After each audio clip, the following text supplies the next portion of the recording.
Hablaremos de la jactancia en Grecia. Atención. El amigo Jakob Burckhardt, que tiene su extensísimo libro acerca de la cultura griega, no solo de la cultura, sino de la historia y la vida en Grecia, cotidiana también, ¿no? Sí.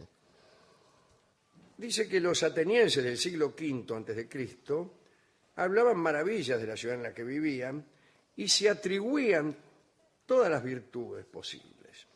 Y dice Burckhardt, resulta incomprensible que pensaran eso sin ruborizarse cuando todo estaba repleto de testigos venales y de psicofantas. Ajá.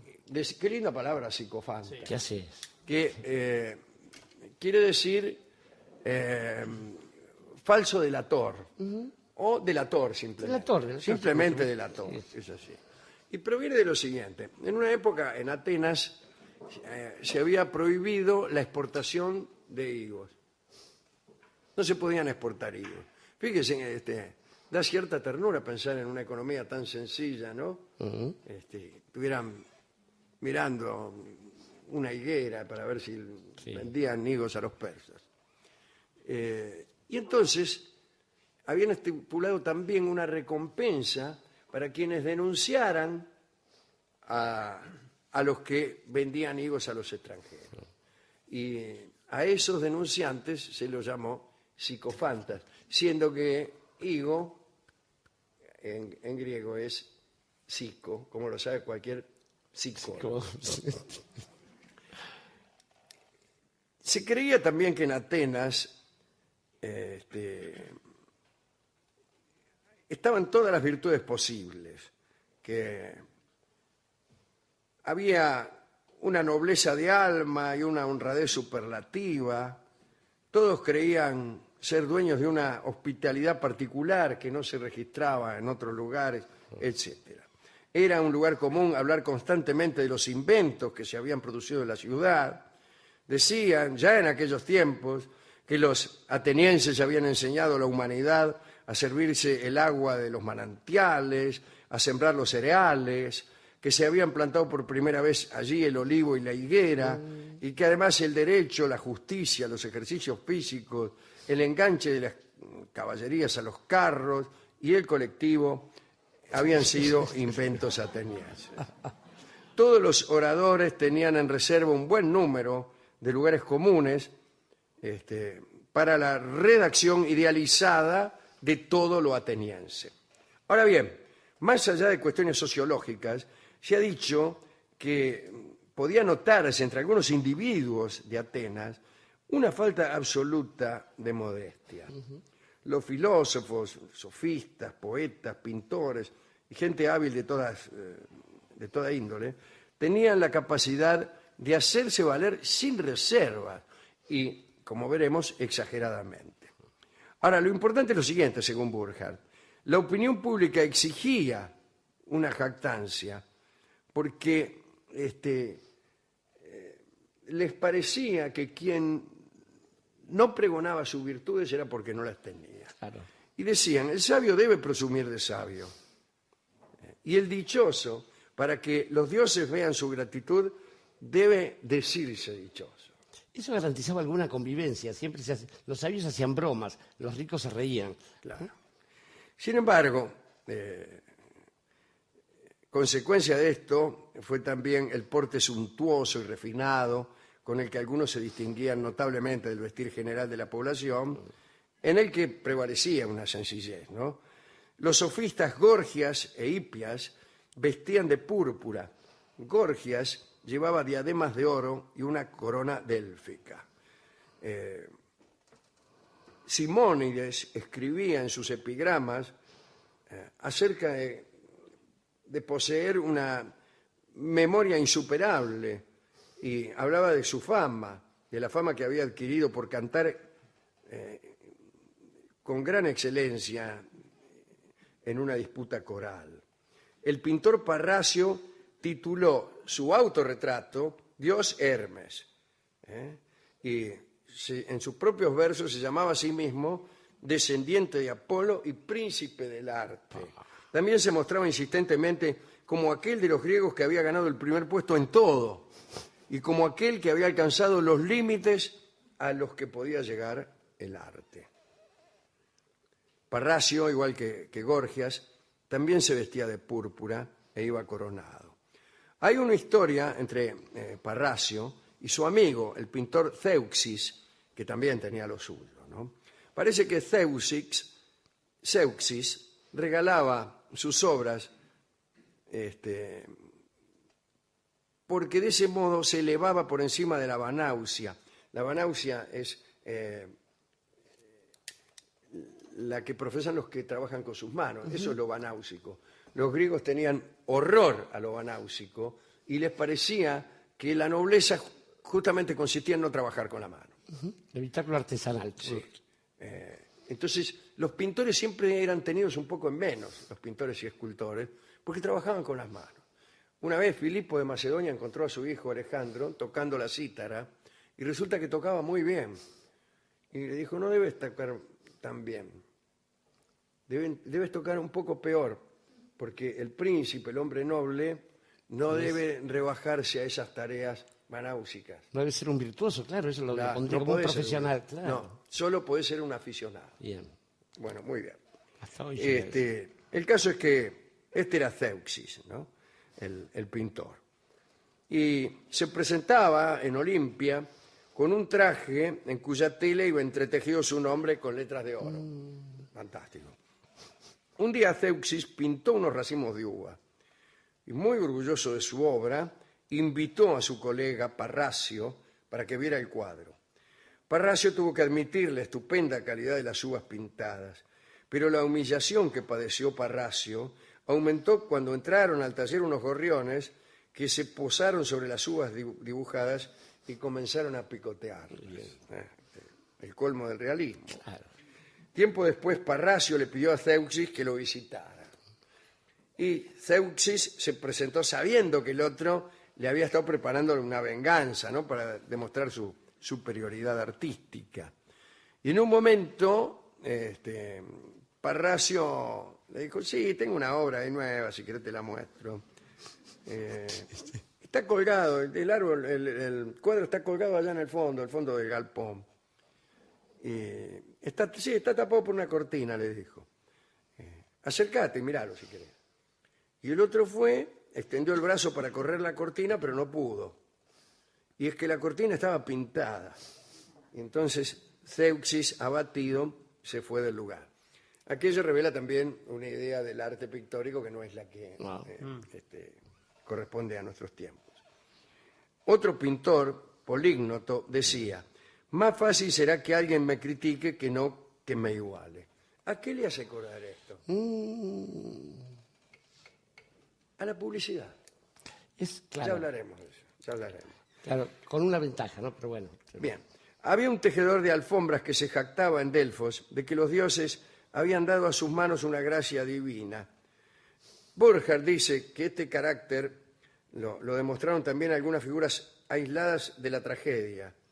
En la obra de Sófocles, el Áyax, en tanto personaje, ¿no?, de Sófocles, se jactaba de tener una fuerza extraordinaria. Y cuando Áyax marchó a la guerra, su padre le dijo que siempre aspirara a vencer con la ayuda de los dioses. Y Áyax le contestó así, con tal ayuda de los dioses puede adquirir fuerza incluso uno que no valga. Yo me creo capaz de adquirir fama aún sin ellos.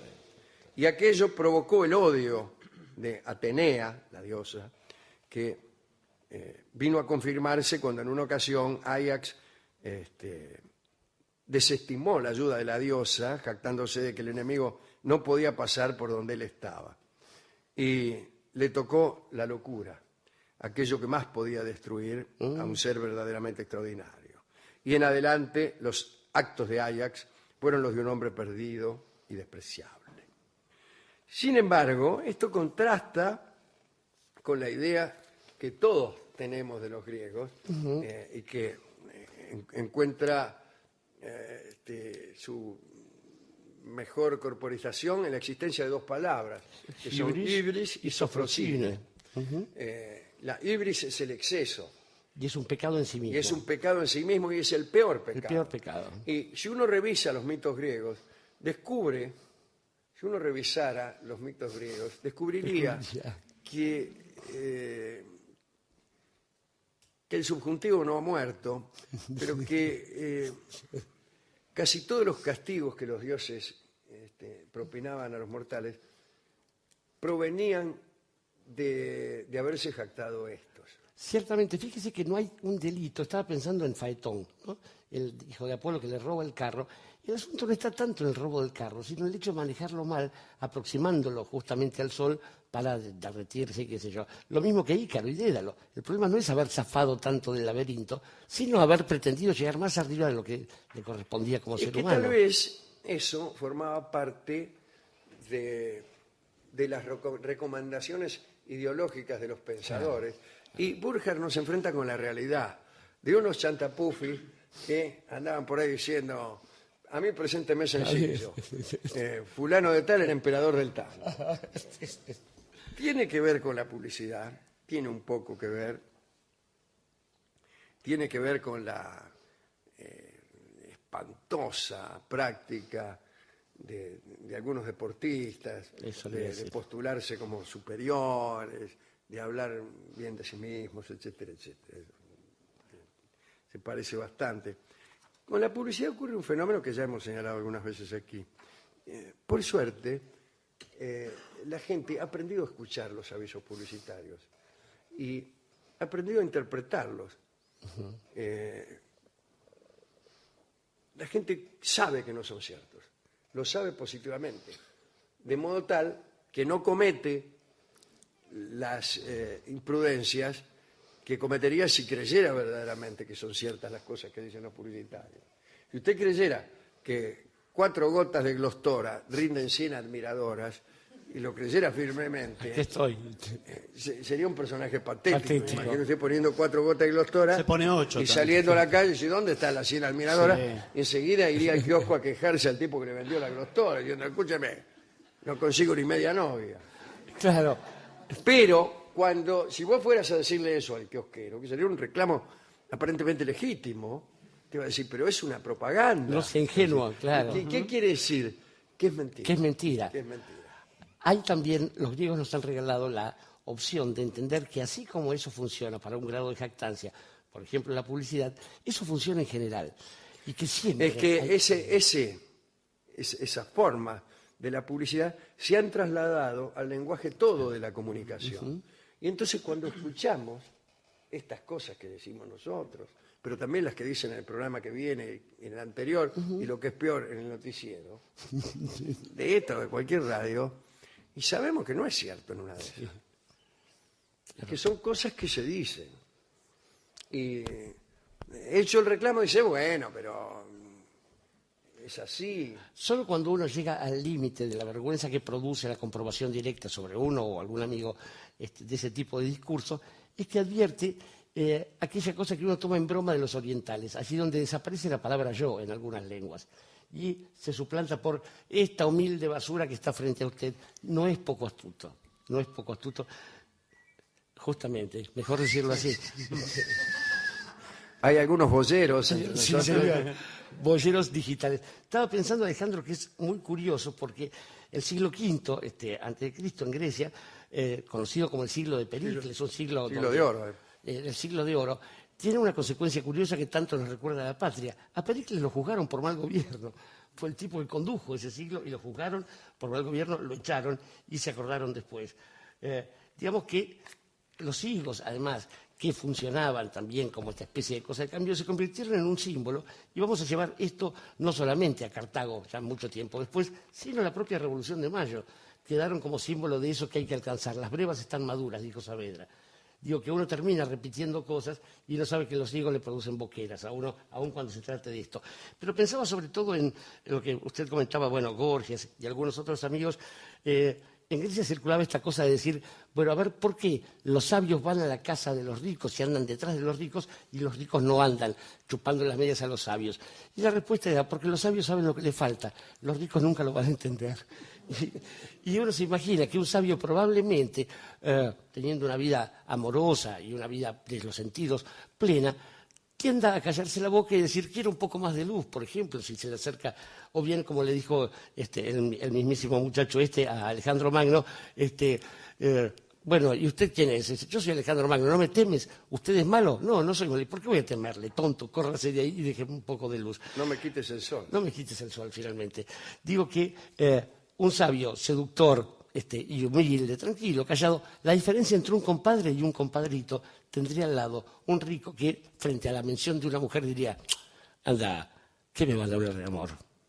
¿Y qué me van a hablar de amor? Es el tango que vamos a escuchar, que es también una forma de jactancia, muy, muy suave. Decía, a ver, ¿qué me van a hablar de amor? Con todo lo que yo anduve por ahí. Yo quisiera agregar una historia que tiene como protagonista a Diógenes y que recuerda, probablemente sea falsa, otro Diógenes, Diógenes Laercio. Y entonces él dice que un rico, pongamos por caso Pirro, invita a Diógenes a su palacio. Y va Diógenes el can, aquel que se jactaba, pero mejor dicho, aquel que despreciaba a los ricos, etcétera, etcétera. Entonces, entra Diógenes al palacio de Pirro y le dice, mira, como no era Pirro, mira, estas alfombras son tu orgullo, Pirro. Bueno, mira cómo las pisoteo yo con mis pies desnudos. Mira cómo pisoteo tu orgullo, Pirro. Y Pirro le contesta, sí, con otro orgullo. Quiere decir que hay un orgullo de las ropas tejidas de oro y hay también un sentimiento contrario que también genera un orgullo, el orgullo de andar descalzo, la antietiqueta. ¿No sería extraño, digo, ni sería alocado pensar que uno bien podría dividir al mundo, o al menos al club de los amigos, entre aquellos que tienen un tipo de orgullo y otro? Y creo que uno podría elegir bien por ahí. Está bien, eso no significa No, que... No, está bien, digo, que no. la respuesta de Pirro, que no sería Pirro. Creso es Creso mejor. es mejor. Creso es Sí, mejor. sí. Es Creso. La respuesta de Creso es ingeniosa, pero no es que todos los orgullos son iguales. No, claro. Hay algunos que es preferible elegir. ¿Qué me van a hablar de amor? Esa jactancia que acaba de hacer Barton a una señorita, ante una dama del público. Es el nombre de este tango. ¿Lo escucharemos por Horacio Molina? Sí, señor, por Molina. Muy bien, nuestro querido Horacio Molina.